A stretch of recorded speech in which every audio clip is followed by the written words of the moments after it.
ñu gis ni jamono jooju ñun Babacar rek lan gisoon mu nekk ci maanaam langue politique mais musuñu la ci gis. est-ce que yow da nga ndax sànga da nga wax ci sa biir wax. yàlla dafa dogal nga ubbeeku ci politique ndax ñi la jàngal tudd si nga ko sàng. ñu dem ba benn moment Babacar ñëw ak Dio Fall yàlla na ko yàlla yërëm ak ñi nga xamante ñoo taxawoon ci PDS kenn musul la gis Assane Fall ci benn activité politique boo xamante ni jamono jooju. nga xamante ni moom ngay wax muy jamono yi Babacar Ba. musuñu gis Assane Fall. da nga ñemewul woon am da nga amul woon benn engagement politique bi nga xam moo waraloon nga war a fës lool. ba xam ni Babacar bu demoon tey jii. nga nekk ci ginnaaw ak li nga fi cité lépp. lan moo waraloon loolu. voilà li waraloon loolu moom xaw naa ko brosser sànq dafa am benn période boo xamante ni dama génn dem à l'extérieur. maa ngi génn 2000. le parti au pouvoir le PDS accédé au pouvoir en 2000.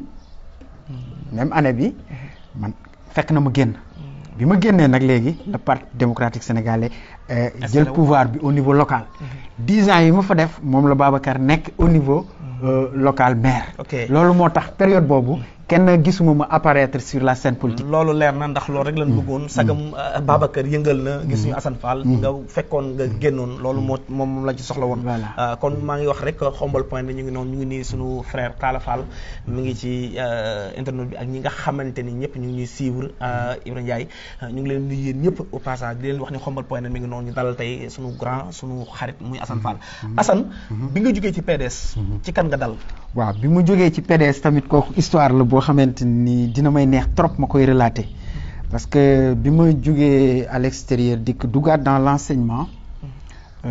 dama ñëw fekk inspecteur El Hadj Takku Ndaw à l'époque mu nekk directeur de l'alphabétisation après directeur de l'action sociale di liggéey aussi ak Karim Wade dans le cadre de la génération du concret bi ma ñëwee bon comme génération du concret ci biir PDS la woon et au niveau local il y avait le leader Serigne Takku Ndaw ma nekk biir PDS ba pare mais ànd ak moom ci génération du concret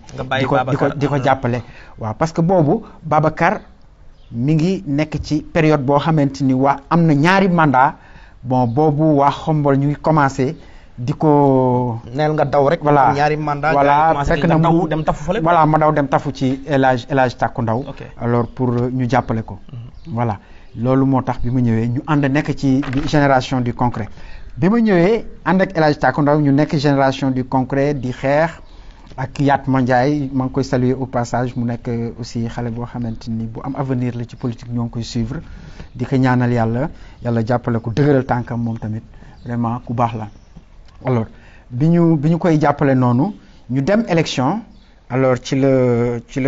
PDS ñàkk le pouvoir en 2012 alors donc ñu dem élection Pape Mboup daal di jël Xombol man ma daal di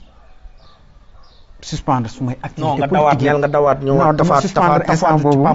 waaw defal lool rek waaw gaaw non dama suspendre samay activité jamono jooju fenn instant bi nga xamante Pape Mboup ñëw na ba tey